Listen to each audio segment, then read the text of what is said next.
문재인이 대학생 때 녹화사업으로 군대에 강제 징집이 됐을 때 그때 이미 충성 서약서를 쓰고 적폐의 밀정 프락치로 활동해 왔다는 저의 의심을 여러분들이 이제 다 이해를 하셨죠. 근데 문재인이 변호사 시절에 한겨레 신문을 창간할 때 2억을 냈다는 이게 과연 무엇일까? 1980년대에 한겨레 신문 창간 당시에 문재인 변호사가 2억을 냈어요. 왜 진보 계열 언론사를 만드는데 문재인이 2억 원을 냈을까? 1980년대 당시 물가를 설명해 드려보겠습니다. 2억 원이 얼마나 큰 돈이었는지. 1980년대에 짜장면 한 그릇에 500원 하던 시기였어요. 500원. 1000원이면 짜장면 2그릇. 강남의 아파트 시세를 한번 봅시다. 서초동의 우성아파트 33평이 4천만 원에서 5,800 사이였어요. 가장 비싼 거 압구정 현대아파트 봅시다. 압구정 현대아파트 52평이 1억에서 1억 4천 하던 시기입니다. 요 시기에 2억이라고요? 잘 나가던 변호사도 아닌 부산에서 노무현과 변호사 하던 사람이 지금 얼마 정도 할까요? 압구정 현대아파트요? 80년대 때 1억에서 1억 4천 하던 게 52평짜리가 38억, 한 40억 돈 하는 거예요. 그때 1억에서 1억 4천이 지금 40억. 지금 2억이면은 5, 60억 되는 거죠. 아파트 시세로만 비교를 하는 바보 같은 비교지만 대충 수십억 돈이란 얘기예요. 그 당시 2억이란 돈은.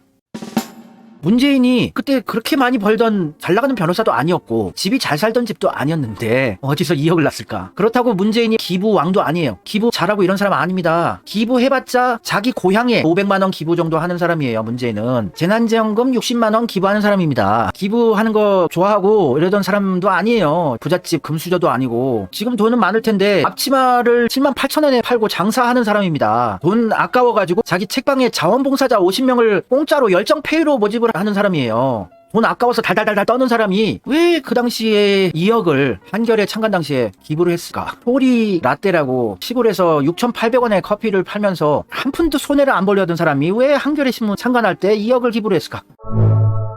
한겨레 신문은 진짜 좌파 진보 민주주의를 지키려는 깨어있는 언론으로 시민들이 십시일반 돈을 모아서 만든 언론사죠. 한겨레 신문은 그 당시 진짜 깨어있던 민주주의를 지키려던 동아일보 해직 기자들이 모여서 국민주 모금 형태로 창간된 언론사예요. 근데 군사 독재 정권 당시에 좌파 언론사가 생기면 골치 아프잖아요. 그래서 문재인을 밀정으로 심어 넣은 거라고 유추해 볼 수밖에 없습니다. 자기 돈이 아니고 적폐 세력들이 군사 독재 정권에서 너가 바지 사장으로 일단 거기에 돈을 내면서 깊게 들어가 있어라. 너가 한겨레 신문의 모든 정보들 어떤 짓을 하려는지 어떤 기사를 기획을 하고 있는지 너가 거기에 깊숙이 들어가서 정보를 전달해라 하는 밀정 역할을 했다고 저는 의심을 할 수밖에 없는 겁니다. 왜냐면 문재인이 그 당시 2억을 낼 만한 사람도 아니고 돈 그 정도 있는 사람도 아니고 잔돈푼에 달달 떠는 사람이 2억 원을 자기가 내기는 힘들다고 봅니다. 그래서 한겨레 신문을 밭가리를 해서 한겨레의 스탠스가 계속 바뀌어서 지금은 오히려 보수 스탠스를 보여주게끔까지 만들었어요. 문재인의 업적이죠. 한겨레는 좌파 언론 아닙니다. 이제 이재명 조지는 기사들 내고 내각제 개헌 찬양하고 대통령제 폐지해야 된다는 기사들 내고 이러고 있어요. 요게 문재인 밀정이 창간 당시부터 밀정으로 들어가서 계속 변화시킨 거예요. 2억 원이나 냈으니 입김도 상당했겠죠. 한겨레 내부에서.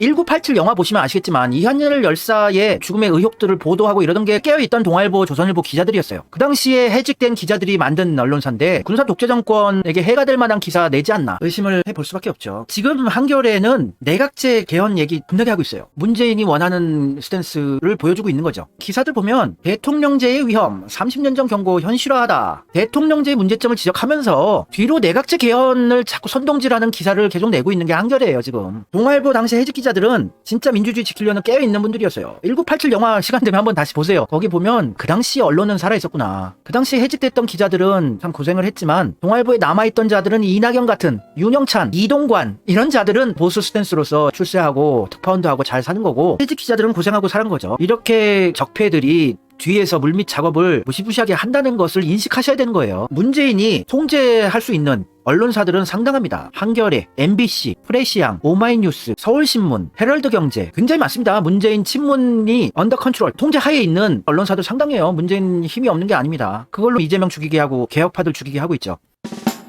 문재인은 아직도 발각되지 않고 대한민국의 민주주의를 파괴하는 역할을 수십 년 전부터 지금까지 계속하고 있는 거예요. 지금도 이재명 죽이기를 하고 있고 그 거대한 정치적인 움직임, 역사를 인식하고 계셔야 이재명 대동사상 만들 수 있는 겁니다. 유일하게 최초에 아무런 적폐 세력의 도움을 받지 않고 돈도 받지 않고 민주 시민들의 지지와 금전적인 후원만으로 대통령이 되려고 하니까 이재명은 좌파나 우파나 다 죽이기를 하고 있는 거예요. 진보 계열이라고 우리 편이라는 생각도 버리셔야 합니다. 항상 의심하고 째려봐야 돼요. 언론사 기자들도 다 화천대유 대장동 건으로 뇌물들 받고 이러잖아요. 한겨레의 석진환 기자, 김만배 화천대유 대장동 건으로 6억 원 받고, 채널A, 중앙일보, 한국일보 밝혀진 것만 이 정도지. 언론사 기자들 중에 김만배의 돈을 안 받은 사람 찾는 게 더 빠를걸요? 그러니 이재명 죽이기 기사 만나게 하는 거예요. 이재명한테 모든 걸 뒤집어 씌워야지 기자들도 면피를 할 수 있으니까. 하여튼 한겨레 창간 당시 2억 원을 기부한 문재인, 그 이면에 무엇이 있었는가 유추해봤어요. 사실일지 아닐지는 모르죠. 여러분들이 의심하고 파헤쳐보고 그래야죠. 문재인이 그 돈을 어디서 났나 계좌 추적해보고 싶지만 너무 오래전 일이라서